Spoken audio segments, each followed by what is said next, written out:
Creative babble.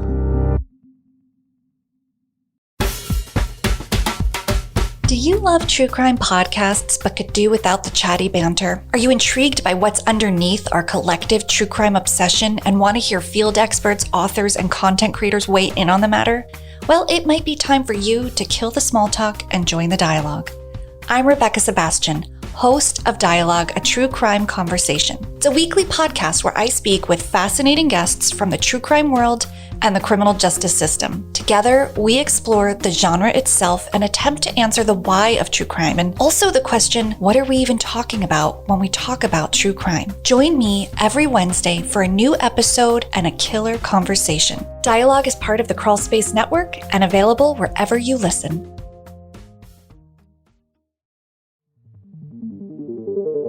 This year in 2021, the polygraph machine turns 100 years old.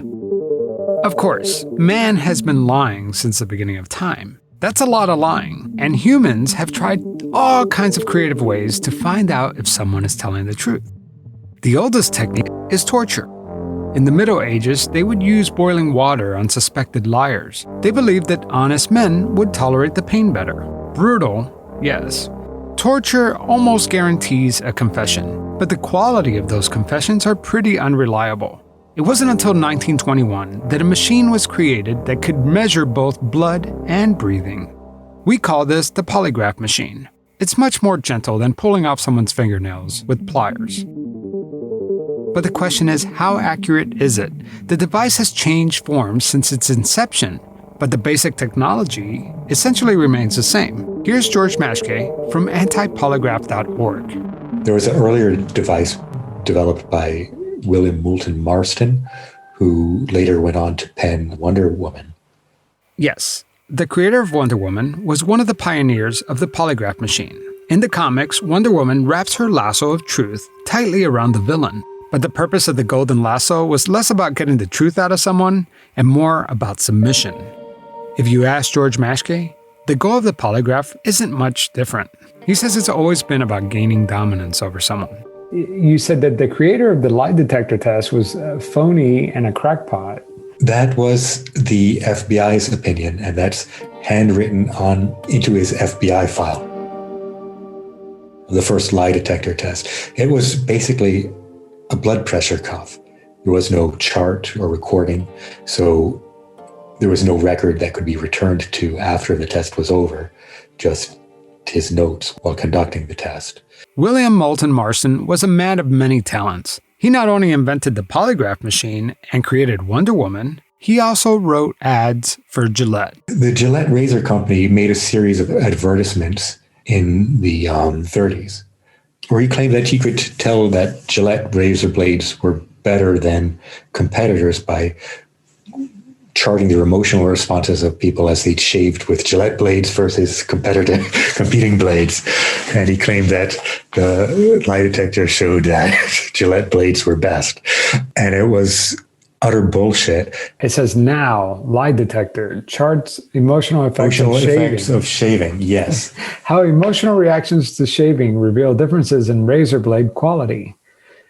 The lie detector records normal blood pressure before typical subject began shaving. And then step 2 is fluctuations show emotional disturbances caused by shaving with substitute blades. And then record off an easy, comfortable Gillette shave. No unpleasant reaction here. Those were the days. William Marston wasn't the only quack. But the man who started the CIA's polygraph program thought that plants could read human thoughts. Oh, yeah. There's a lot of crackpottery involved with polygraphy. Grover Cleveland Baxter was largely known as Cleve Baxter. Yeah, he had one of the earliest polygraph schools. It was while he was in New York. He had an office plant that his secretary brought in, and he was going to water it. And the idea occurred to him he could attach the finger plates from the polygraph instrument to a leaf and see how long it would take for water that he gave the plant to reach the leaf, if there was any change.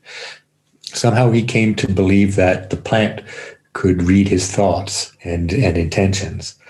But despite this quackery, the lie detector prevails. Baxter, in fact, is hugely influential on the polygraph techniques used today. He developed the system of numerical scoring that's taught at the Federal Polygraph School and developed the most common technique that's used for criminal interrogations called the zone comparison test. The first director of the FBI, J. Edgar Hoover, one thing he had right was that the polygraph is unreliable. And the reason he knew it was unreliable was because the first time they used it in an espionage investigation in 1938, a spy passed it and escaped on the next ship to Germany. And even the strongest supporter of the polygraph will admit that it has had some spectacular failures. In 1986 and 1991, a CIA officer passed 2 polygraph exams, all while spying on the United States for the Soviet Union. In 1994, Ulrich Ames was arrested as a Soviet-Russian spy, and he had beaten the polygraph twice while he was spying for the Russians. You would think that if a KGB agent could pass the test, that the federal government would rely less on this machine. Well, they tried that, and the FBI got burned again, with yet another KGB double agent. FBI agent Robert Hansen spied on the US for the Soviets from 1979 to 2001 and never once was required to undergo a polygraph examination. As a result, a polygraph is now required for all new hires, and then they have to repeat the test every 5 years. So somehow the FBI got it in its head that it would be a good idea to require applicants to be special agents to take a polygraph test. Well, at the request of Jack Ruby, the President's Commission on the Assassination of President Kennedy has today conducted a polygraphic examination. Even serial killers have passed the polygraph test. The Green River Killer, Gary Leon Ridgway. Real bad guys have passed the polygraph test and almost have gotten away with it. But countless innocent people have also failed. The most notable to me was during the time when detectives were searching for the notorious BTK serial killer. Bill Wegerle, whose wife was killed in 1986, was a suspect until DNA evidence traced it to Dennis Rader, who was ultimately the BTK killer. This is a guy who failed the test, and now the world believes that he killed and murdered his own wife. Yeah, isn't that horrible? Today we're going to continue looking into the art of cheating the polygraph test. I'm Javier Leiva, and this is Pretend, stories about real people pretending to be someone else.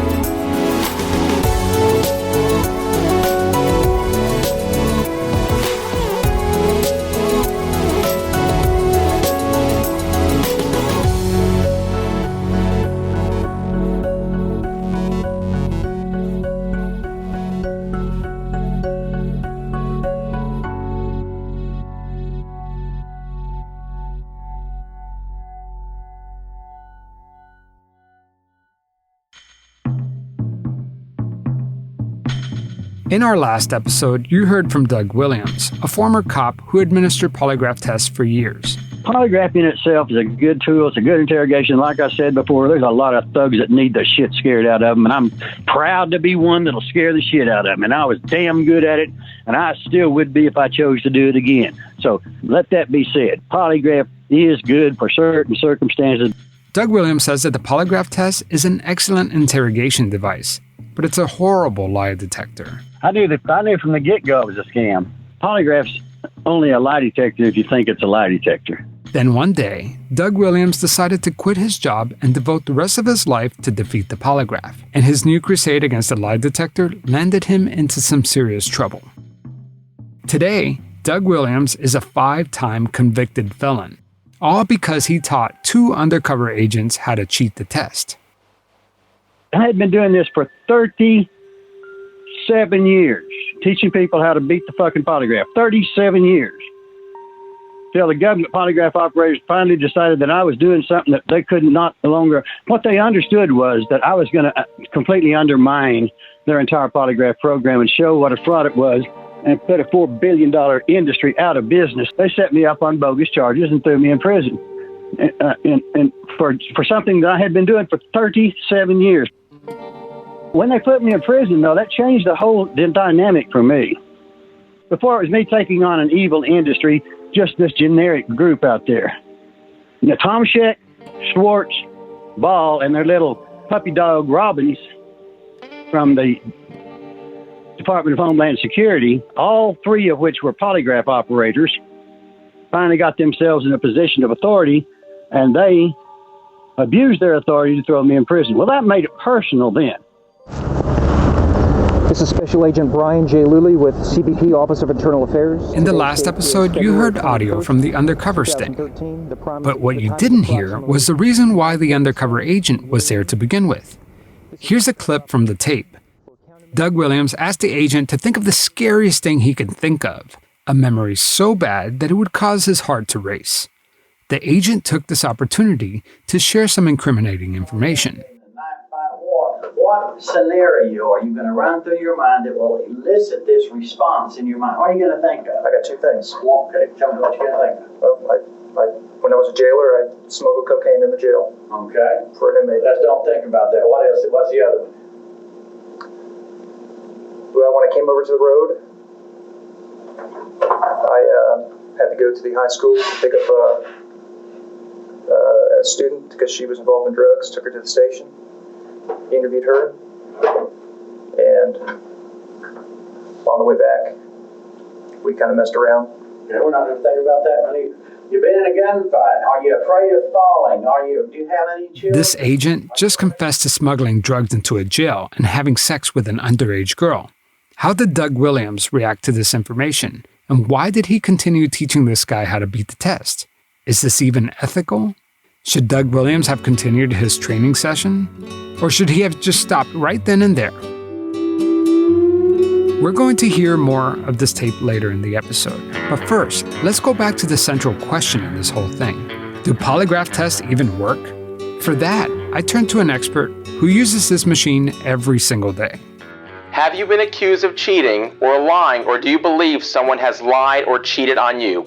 Polygraph, better known as lie detection, can help you with these issues. My name is Andrew Goldstein. I am a multi-state licensed polygraph examiner. Andrew Goldstein is a polygraph examiner for polygraphexaminer.com, so I called him to learn more about his work. What are you measuring when you're conducting a polygraph? Blood pressure, sweat response, breathing, movement. Who's coming to use your services? Well, I do everything from rape, robbery, murder, molestation, post-convicted sex offenders. This past week I did a missing person cases, all the way down to infidelity. I'm a private examiner, so I do work for law enforcement, I work against law enforcement, and I work for the public. Let's say you had company at your house and your wife's jewelry goes missing. There's only 3 people in your house. You know it's one of those 3 people. People typically want to know which one of those was. They don't always want to get a hold of the police. They want to just find out the truth and rectify it within the family. It's interesting. It's like the way you just painted that picture. It's almost like a game of Clue, right? And sometimes people, when they know they're getting ready to have an exam, they'll confess right before they walk in the door. Sometimes they wait till they ask for an exam, and sometimes they just say they're not going to take it. And is that the point of the polygraph, to get a confession? No, the point of the polygraph, when I look at what I do every day, and I don't care if it's just an infidelity case where someone's marriage is on the line, and what I look for is the truth. If someone's telling the truth, I want to help them prove it. If someone's lying, I try to help them be honest. So, in your opinion, how accurate are polygraph machines? Polygraph, believe it or not, polygraph is not a machine. It is strictly biofeedback. There's no machine that pops up and tells you anything. What you're looking at is science. You're looking at data, looking at information. Andrew Goldstein says that people who expect the machine to spit out a result of whether someone is lying or not are thinking about it the wrong way. He says that the machine records data. It's up to the polygraph operator to interpret that data. It really depends on the technique someone uses, the experience of that. The examiner makes a difference. The examiner does make a difference in a polygraph. You want someone that is experienced. It's just like a doctor that comes into your room and spends 2 minutes with you and then wants to make a diagnosis and leave your room and doesn't really get to know your whole situation. Versus a doctor sits with you for 20 minutes, 25 minutes and get to know exactly what's going on, you'd rather be with him. But meanwhile, they're both doctors. One's just better than the other. Polygraph is the same way. It's no different. Or think about a detective that spends, 4 hours on a case versus one that spends 3 days. The one that spends 3 days, it's the time. It's someone that really cares. The machine hasn't changed much over the years, but Goldstein says that the data is much more accurate. It's just an old technique that was invented, over 100 years ago.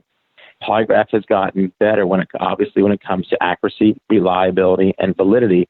There's no better way in science right now to detect when someone is telling the truth or not. There is no better way. According to Wired magazine, the cost to administer the test in the U.S. is more than $700. They say it's a $2 billion industry. The machine is a workhorse. Not only do government employees have to regularly take the test, but sexual offenders also have to undergo examination to make sure they're compliant with their supervision and treatment programs. Is there a way to cheat the polygraph? Well, I have tested polygraph examiners. I have seen people do things that are very unusual, try and alter a test.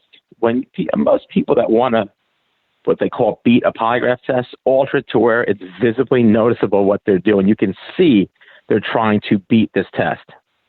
Years ago, you couldn't see those things as well. Due to technology and motion sensors, you can see more of what people are doing. And are you referring to flexing your anal sphincter? Correct.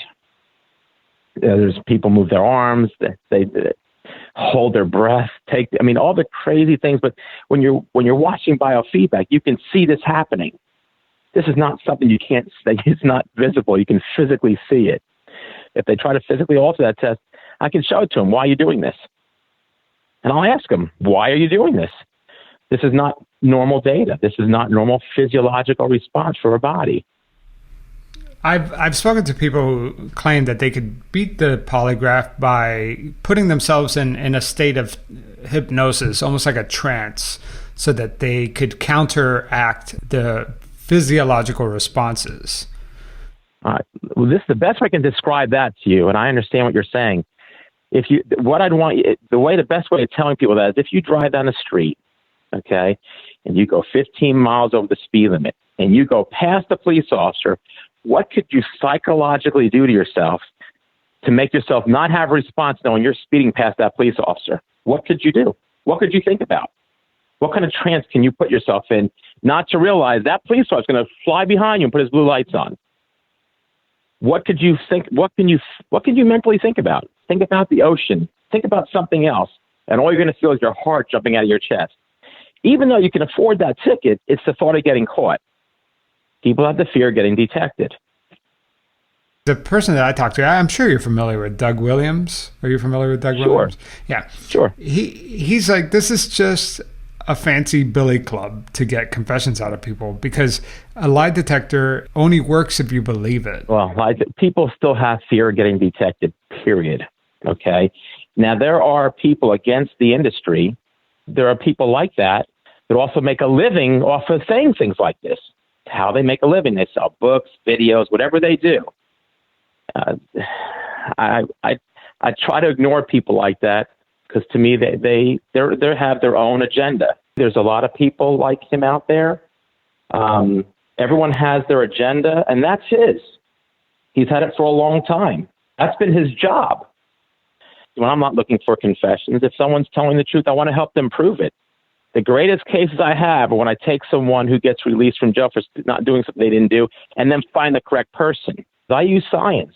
This is not my emotions. I'm there to do a job. When we come back, more of my conversation with Doug Williams.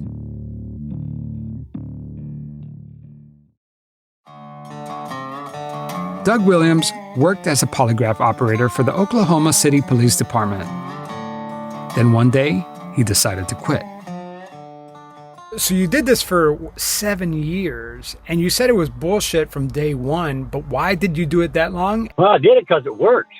And I would still continue to do it if the rest of the polygraph operators would have any vestige of integrity, but they don't. It's just a big scam.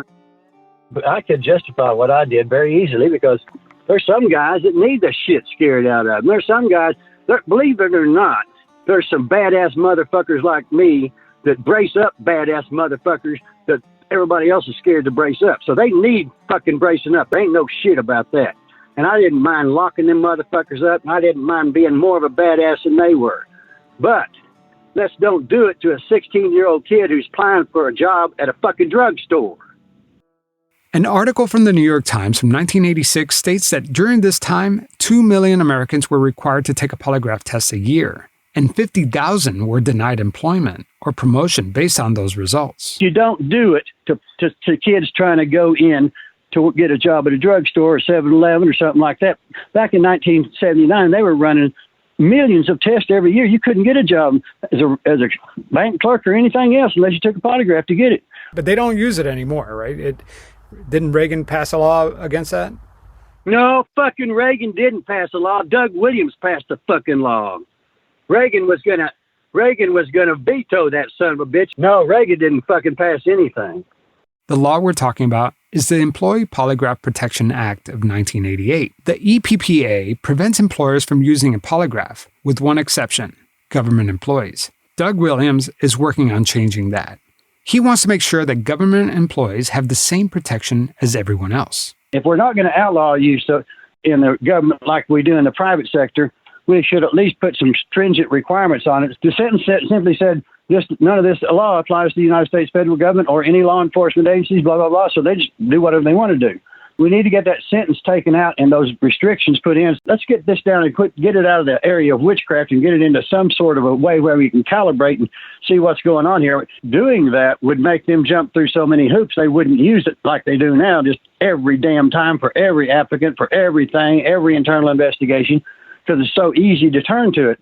Reagan threatened to veto the Employee Polygraph Protection Act unless the government was given carte blanche ability to run any kind of test they wanted. Remember George Maschke from earlier in the episode? Well, he too is a casualty of the lie detector test. He says the government accused him of being a spy after he failed the polygraph test during his FBI application. Being falsely accused of lying about contacts with members of a foreign government and unauthorized disclosure of classified information. You were trying to apply to become an FBI agent. And as part of the process, you have to take a polygraph, right? Right. They had just begun requiring polygraph testing. I was among the first to be polygraphed for the job. I told the truth on the polygraph. I answered all the questions truthfully, but nonetheless failed. Why do you think you failed that test? I don't know. I didn't feel particularly nervous when answering the questions. I was never able to see the polygraph charts. Did you know right away that you failed the test, or was it afterwards they sent you a letter and they just told you? The polygraph operator told me I failed at the end, and he asked me, pressed me not terribly strongly, but for any admissions. And I had none to make because I had answered all the questions truthfully. You were an aspiring FBI agent. You apply, you take this polygraph test, and then you fail it. And you're not quite sure why. What was your interest in the FBI? Well, I was in Army intelligence. I was an interrogator in the mid-'80s. I learned Arabic at Army's language school. In 1991, George was sent on a highly sensitive mission to work alongside the FBI in the Los Angeles field office. During that time, George Maschke received a letter of appreciation from the FBI director and the Secretary of Defense. His career in government was looking promising. I was put in a windowless room listening to wiretaps during the war. Then again, a couple of years later, the World Trade Center in New York was bombed. And so I worked there translating documents that had been seized from the suspects in that case. And then one day, it just came crashing down. Shortly after that, the Army revoked my security clearance. And so that was the end of my military career. Someone was trying to set me up. I have no doubt. I think it was probably the government. I found out what happened to me had happened to a bunch of other people, and they were talking publicly about it. And I felt compelled to tell my stories. George and another lie detector critic started a website called antipolygraph.org as a way to promote their book, The Lie Behind the Lie Detector. Since then, the site has grown into a treasure trove of information, from declassified documents to message boards where other polygraph critics can share their stories. I was deeply offended to be branded as a liar by the US government, based on a fraudulent pseudoscience that depends on the operator lying to and deceiving every single person who's tested. I felt compelled to speak publicly about that, and no one seems to know about it. It's like mysterious. And so one of the things we set out to do was to demystify polygraphy, to point it out for the pseudoscience that it is. If you ask most Americans, I think they would say, well, it's not 100% reliable, but there must be something to it. If they keep using it. Yeah, exactly. The police wouldn't use it. The FBI wouldn't use it. The CIA wouldn't be relying on it. I keep going back to this question. If Doug Williams' training on how to beat a polygraph test is a bunch of baloney, then why is the government going after him so hard? In the last episode, I played for you the audio of the undercover sting. Let's back up a bit to when the agent first made contact with Williams. The agent sent Doug Williams an email asking to use his services.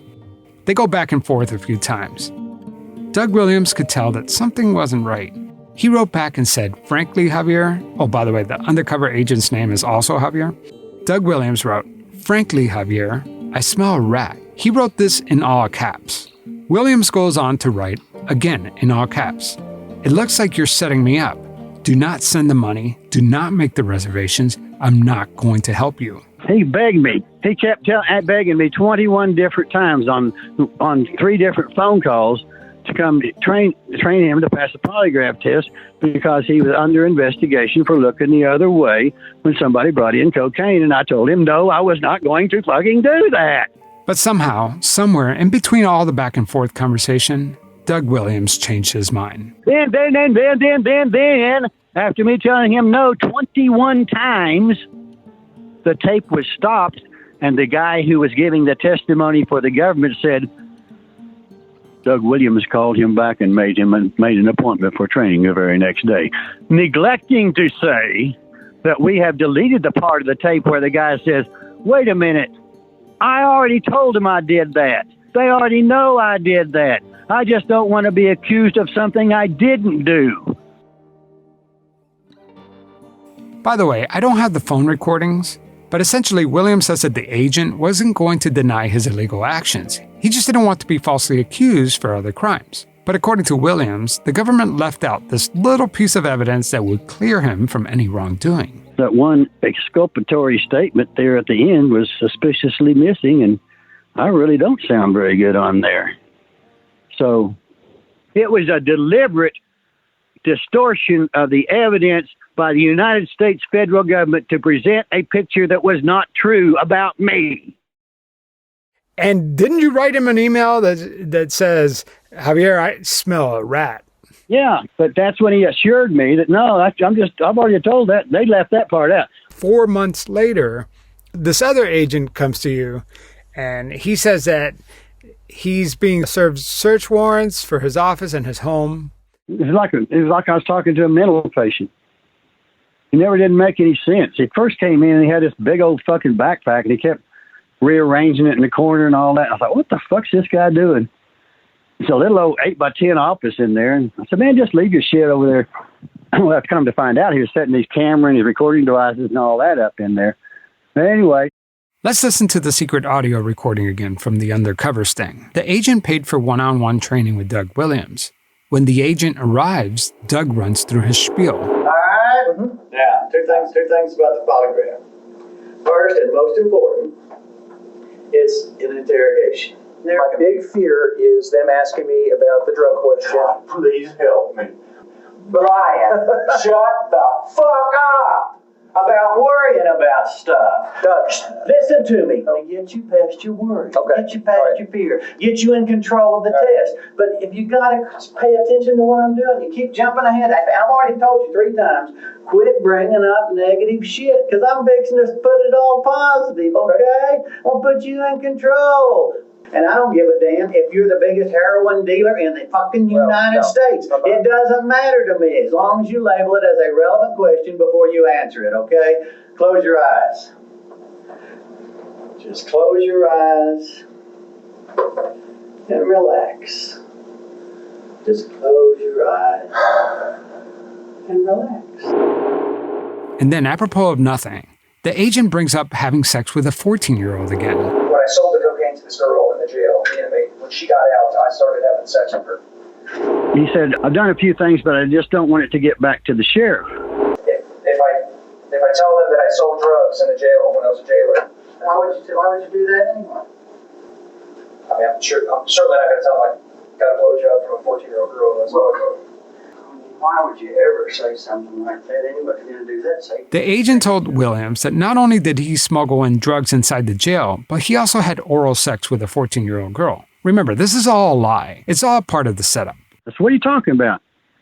He said, well, I brought in some cocaine to the prison, and then I did something, molested a little 14-year-old girl I was taking home or something. All terrible things that he was talking about. And I said, well, wait a minute. How are you afraid it's going to get back to a sheriff? I don't understand what you're talking about. And he says, no, he says, I plan on telling him this on the polygraph, but I just don't want it to get back to the sheriff. And I said, well, it probably will. I said, man, if you're going to tell him that, why the hell are you even going to go take the test? Why would you ever tell them sons of bitches anything that you don't want them to know? Unless you just... Good Lord, son. I said, doesn't even make sense. I said, what the hell are you doing here anyway? And I was getting all pissed off at him. He says, no, he says, I just want to learn how to pass the test. He said, I'm going to tell him everything that I've done. I went ahead and half-assed gave him the training. I really didn't do much with him. I just mainly wanted him out of there. I think just talking about it, telling you. If you confessed, okay. I said, this guy's crazy. So I went around and I did my psychotic priest routine. What's that like? You are absolved. That's going to help. You are absolved, Brian. You forget about it.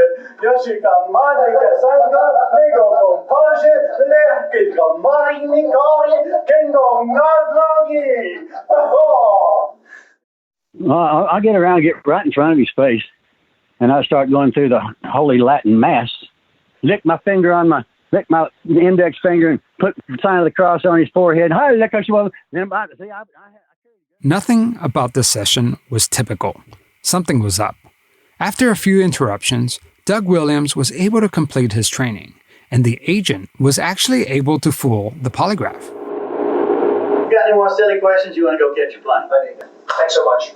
If I have any problems or questions, and I said, all right, motherfucker. I said, you about ready to go catch your plane? Because he had started off talking about how he had to hurry up and catch his plane. I said, why don't you go catch your fucking plane? I mean, he like to broke his neck coming out of there. Thank you so much, sir. It's the top one that's locked. Okay. All right.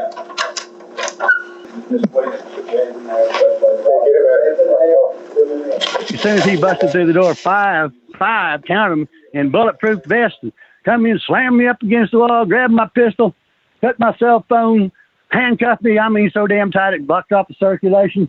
I said, what the fuck? I said, I'll tell you what, fellas. I don't know what this is, but if you're trying for shock and awe, consider it done. I am in shock and I am in awe. I said, well, I ain't going to tell you shit till I talk to my attorney. I don't know what this is all about. That kept me there for 4 hours. And while at the same time they had 15 people over at my house, keeping my wife away while they searched every fucking thing in there and took everything they could fucking get. Why did they do all this? Because I taught somebody how to relax when they answered a relevant question and how to think of something scary when they answered a control question. Some people might say that, hey, Doug Williams is teaching criminals how to beat the test. A guy who says he had sex with a 14-year-old, a guy that says he was bringing drugs into the jail. Like, what do you say to that? It didn't happen. It was all made up. No, I know, but hypothetically, let's say a real bad guy. Yeah. Hypothetically, what did I do wrong? I didn't tell them to lie. Right. They told me they were just trying to keep from getting accused of something they didn't do.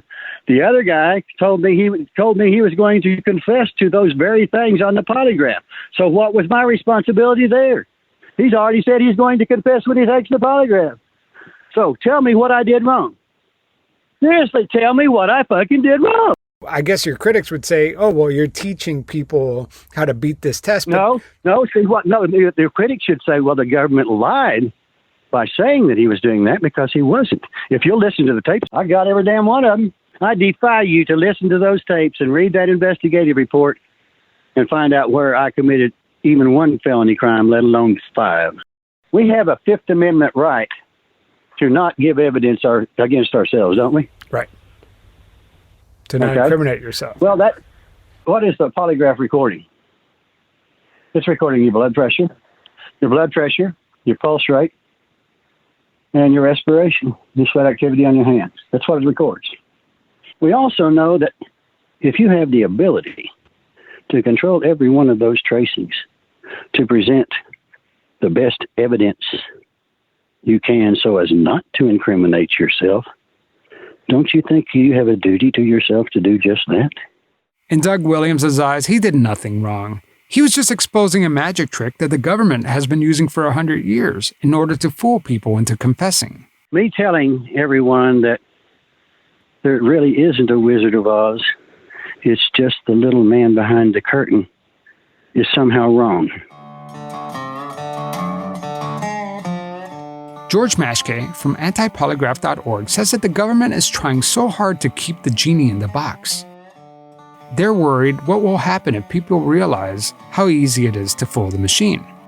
He says instead of going after Doug Williams, they should be worried about real threats. You would think that the U.S. government, well, they'd be focusing on what does the KGB teach? What does Chinese intelligence teach?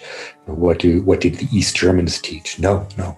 They talked about Doug Williams and antipolygraph.org. And obviously they wouldn't be so concerned about either Doug Williams if there wasn't some validity to what you guys were teaching. Yeah, like if we were teaching people, I don't know, put a penny under your tongue and you'll pass the polygraph, they wouldn't have gone after Doug for that. So something in the instruction that's out there is agitating them because this is a very effective interrogation tool. Here you have a guy that Doug Williams assumes is a real, government employee who may have smuggled drugs. He's admitting it. And Doug Williams says, I don't care if you did it or if you didn't do it. And yet he's teaching him how to cheat this test. I wouldn't help someone who approached me saying, look, I need to take this polygraph test and I'm going to lie to investigators. I wouldn't proceed. My advice to anyone in a position like this, who says that they have the job, but they've got to take a polygraph for work, would be refuse it and get a lawyer. But I wouldn't teach them how to beat the polygraph. And do you feel like that's a big difference between what you do and Doug Williams? It's a complicated question. They sprung this on him after he had already received the down payment for the training, and he may have felt obligated to go through with it, not to cancel and say, I'm sorry, no, we can't go ahead with this anymore. In the first pretext call they set up, Doug Williams said no numerous times. So ethically, I think I would not have done what Doug did. And that could be part of the reason I wasn't prosecuted. You could say on one hand, hey, freedom of speech, but on the other hand, what if Al-Qaeda or something starts learning from this? One of the things I've been criticized by polygraph operators for is actually our book, The Lie Behind the Lie Detector, was read by Sunni rebels in Iraq who were fighting U.S. forces. It was clear they used antipolygraph.org as a source for an article in Arabic on how to beat the polygraph. And I don't have an ethical problem with that. Mashke says that the public deserves to know the truth about the polygraph. Polygraph testing wasn't developed by the government originally. It was all done outside of the government. The techniques are very well documented. If you go to a research library, you can find out all you want to know about polygraphy. And so these are not like secret sources and methods. The government would like to pretend it's secret. This brings up a good point.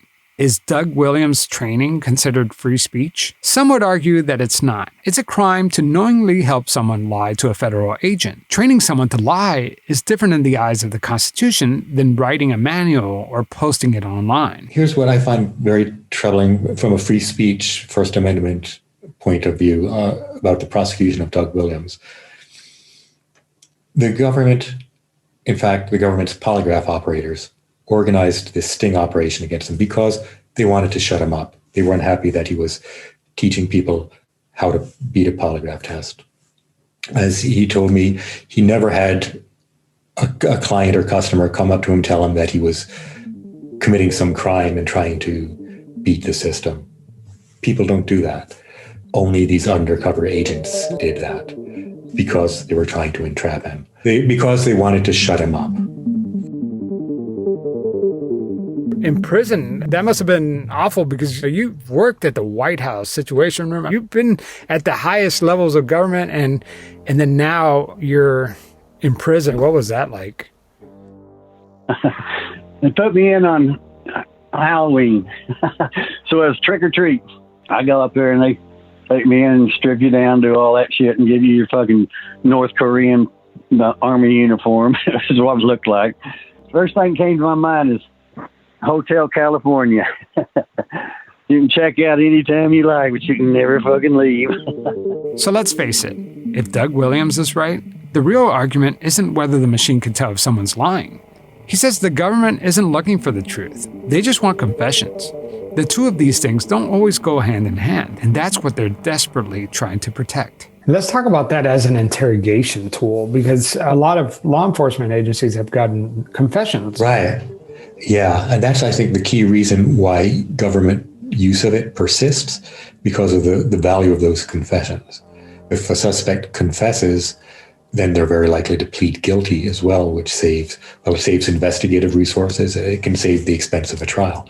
And similarly for job applicants, when an applicant admits to behavior that disqualifies them for the job, well, that saves agency time on a background investigation. Now, polygraphs aren't admissible in court. Is that correct? Not entirely. Under the Daubert standard, the judge can choose to entertain testimony about whether a polygraph test should be admitted or not. In practice, it rarely happens. Andrew Goldstein, the polygraph operator, says, don't dismiss the polygraph exam because it helps keep our neighborhoods safe. So a lot of what I do right now is infidelity and molestation. Awful lot of molestation. That must be heartbreaking. To me, it's a job. I'm there to do my job. I never get personal. And I'm not there against someone. And I've had people accused of molestation and didn't do it. And I've had people, that have done it and have confessed to it and served their time and gotten out. Would you want a man that gets out of jail for molestation to be free on the street to live right next door to you and no one be watching what he's doing? You want some kind of counterbalance to make sure this person's not reoffending, because he may be reoffending against your own child or your own grandchild.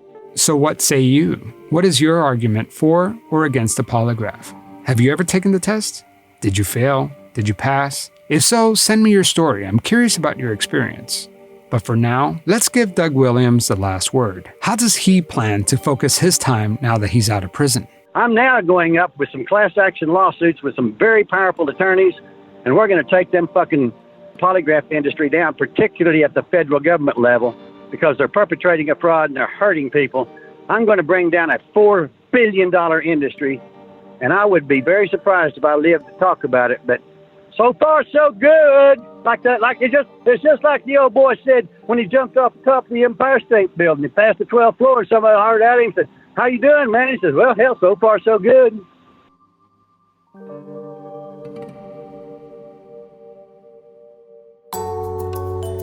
By the way, since I got your podcast available here for free advertisement purposes, that's another thing. That's another thing I'm putting out as much as I can. Anybody, and I mean anybody, who has been damaged as a result of the fraud of polygraph testing. Whether you've lost a job, whether you've lost your freedom, whether you've lost a relationship that meant something to you, whether it was a job opportunity, whatever it was. If you lost it because a polygraph operator said you were deceptive, and you know you were not deceptive, when a person is damaged by a federal agent perpetrating a fraud, they are entitled to damages. And I will testify in any courtroom, anytime, anywhere, pro bono, free of charge. I would like some help for travel arrangements, but that's the only thing I would require. Rather than have a class action to start with, let's get 10,000 individual lawsuits going all at the same fucking time.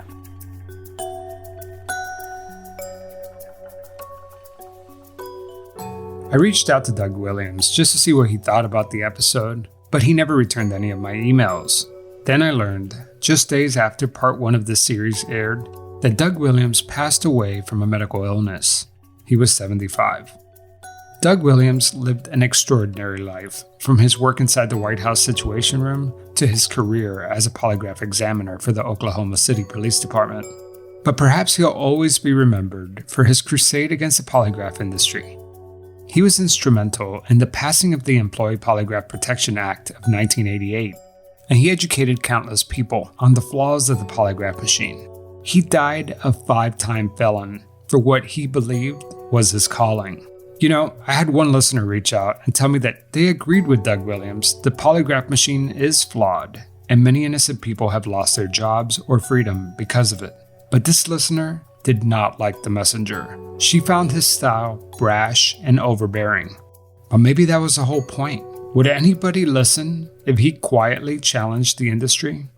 I don't know. Either way, love him or hate him, Doug Williams made a mark in this world. And I'm lucky to have had a chance to talk with him.